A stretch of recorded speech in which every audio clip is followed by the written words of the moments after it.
Zovem se Keti H, imam 31 godinu i negovateljica sam duže od 11 godina.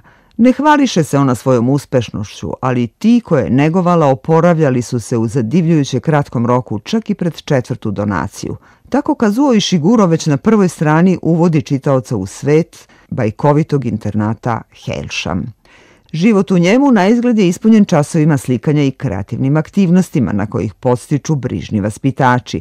Imaju čak i sopstvene zbirke sa imenima koje pune svojim vlasništvom, predmetima koji su im dragoceni. Ipak to mesto apsolutne slobode odrastanja je u stvari farma.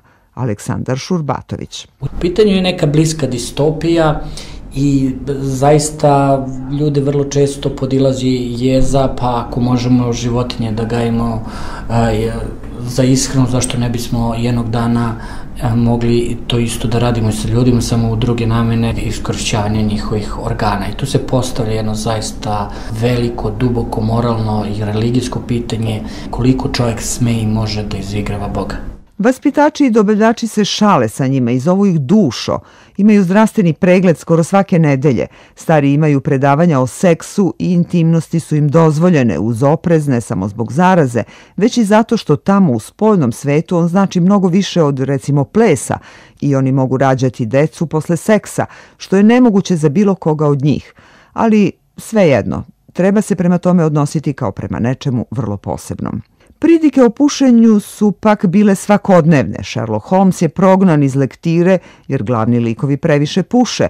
Istrgnute stranice časopisa značile su da je na njima bio neko sa cigaretom, a prikazivane su im užasne slike onoga što to pušenje stvara unutar tela. Oni su morali da budu zdravi za druge. Štitili su ih da bi im pružili detinjstvo, tajeći što duže šta predstoji svakom od njih. Ta knjiga je zaista od samog početka izazvala velike kontroverze i na jedan određeni način i u spisateljskom i u dnevno-političkom smislu je raspirala jednu veliku vatru, jednu veliku raspravu i otvorila jednu veliku temu kloniranja ljudi. Teško je danas uopšte kontekstualizovati tako jednu aktualnu temu u neki književni diskurs.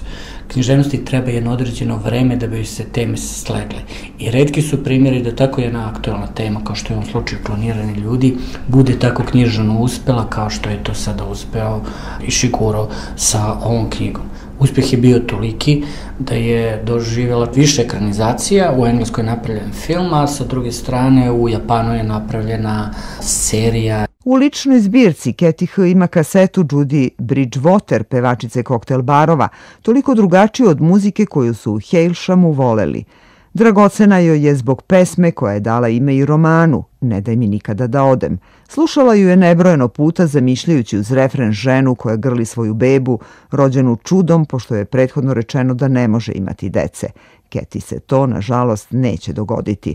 Taj biološki inženjering svrstava ovu knjigu u naučnu fantastiku. I zaista, osim toga jednog naizgled fantastičnog momenta gde se čitava radnja dešava na farmi ljudi koji su odgajeni samo radi svojih organa koji će ustupiti u jednom trenutku bogatim ljudima, ne postoji više ni jedan jedini naučno-fantastični element u čitavoj knjizi. Ima ljudi tamo napolju koji nas ne mrze niti nam žele zlo, ali se stresu od same pomisli kako i zašto smo došli na ovaj svet i užasavaju se od pomisli da će naša ruka okrznuti njihovu, shvata Katie u jednom ledenom trenutku.